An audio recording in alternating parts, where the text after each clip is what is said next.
मरियम नवाज साहिबा कहती रहीं पहले तराजू के दोनों पड़ले बराबर करो फिर इलेक्शन करा दो। इलेक्शन 2018 से पहले मियां साहब को सजा हुई, इलेक्शन 2024 से पहले इमरान खान को सजा हो गई। क्या तराजू के दोनों पड़ले बराबर हो गए? इसका फैसला अब आपने करना है।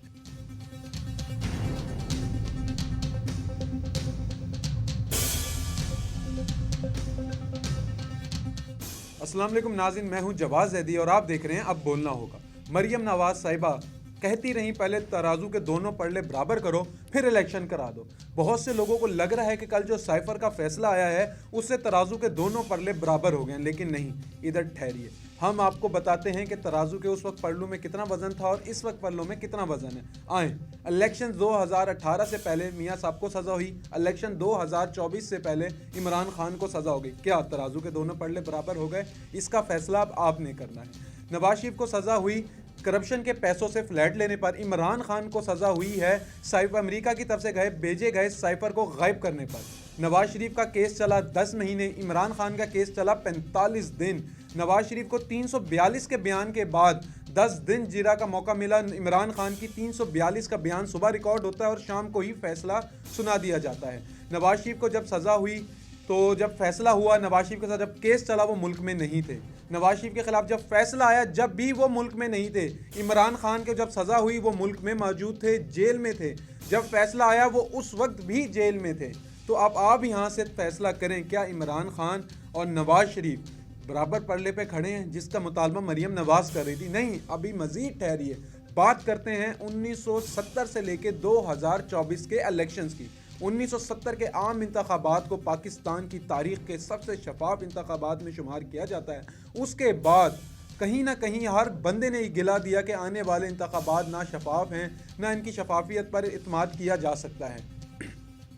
सन 1988 बेनज़ीर मुकाबला नवाज शरीफ। नवाज शरीफ साहब नुमाइंदे थे IJI के और बेनज़ीर इलेक्शन लड़ रही थी PP की टिकट पर।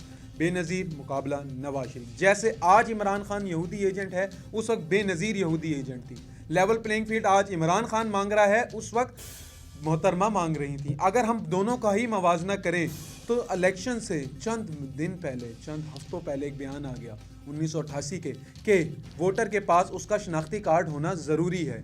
फिर इस फैसले को लाहौर हाई कोर्ट ने मुअत्तल कर दिया। इसके बाद इलेक्शन से सिर्फ 4 दिन पहले एक फैसला आता है सदर गुलाम इसाक खान की तरफ से कि वोटर के पास उसका शनाख्ती कार्ड होना लाजमी है। अब बेनज़ीर ने कहा कि ये इलेक्शन तो हमारे खिलाफ प्री पोल रिगिंग हो रही है, ये बेपीएल पार्टी को उसके वोट बैंक से, लाखों के वोट बैंक से दूर करने की कोशिश की जा रही है। जो आज बयान इमरान खान दे रहा है उस वक्त वो बेनज़ीर दे रही थी, पर मुकाबिल एक ही शख्स था, नवाज शरीफ। उस वक्त IJI का नवाज शरीफ, इस वक्त मुस्लिम लीग नून का नवाज शरीफ। नवाज शरीफ और नवाज शरीफ पर क्या हुआ? बाजी कैसे पलटी? बेनज़ीर इल्ज़ाम लगाती नहीं कि हमारा ज़्यादातर वोटर तो देहात का वोटर है, हमें लाखों वोटों से महरूम कर दिया गया। वहीं पर नवाज शरीफ साहब इसके मद्दे मुकाबिल उनकी तस्वीरें हेलीकॉप्टरों से गिराई गई, नाजेबा तस्वीरें गिराई गई, बेनज़ीर का मोराल तोड़ने की कोशिश की गई, वोटर को डिस्ट्रैक्ट करने की कोशिश की, हर बार अपनाया गया, लेकिन कुछ भी काम ना आया। IJI को मिली 54 नशिस्तें, बेनज़ीर जीतने में कामयाब हो गई 93 नशिस्तें। इस तरह IJI की तमाम तर कोशिशों के बावजूद हुकूमत बनी पीपल्स पार्टी की।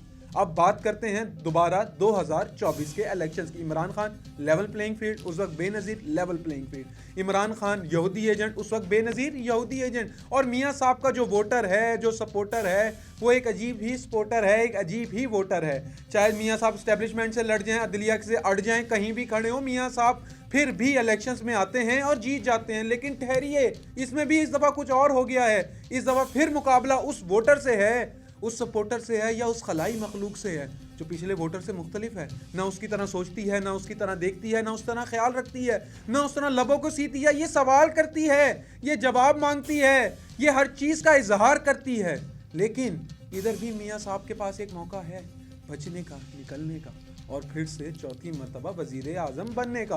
क्योंकि अगर पिछले 2 इलेक्शंस उठा कर हम अपने सामने ले आए और उन पे अगर हम गौर करें तो हमें क्या मालूम होता है कि पिछले 2 इलेक्शंस में टर्नआउट रहा 50%, लेकिन इसमें नौजवानों को जो टर्नआउट था वो इरादे से भी कम रहा।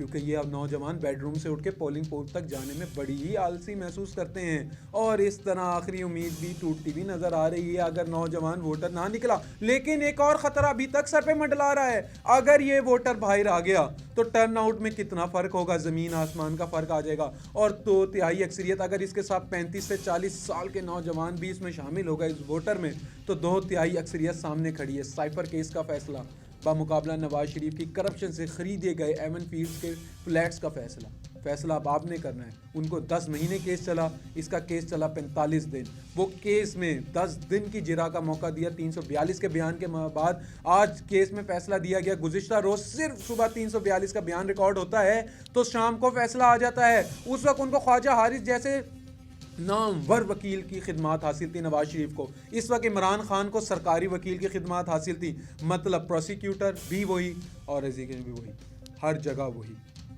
क्या और क्या नवाज शरीफ इस बार कामयाब होगा या फिर 1988 जैसे नताइज सामने आएंगे? और क्या इस बार इमरान खान जो दावे कर रहा है, जो कल बैरिस्टर गौहर ने कहा है, जो मौजूदा चेयरमैन पीटीआई हैं कि हमने घरों से नहीं निकलना, हमने 8 फरवरी को वोट डालना है, उन्होंने इमरान खान साहब ने बयान दे दिया है, नया मोटिव दे दिया है कि बदला हमारा इंतखाब है, निशान है, लेकिन ईमान नहीं है हमारा। इसी के साथ अपने मेज़बान को दें इजाज़त, मिलते हैं एक नए प्रोग्राम के साथ, तब तक के लिए अल्लाह निगहबान।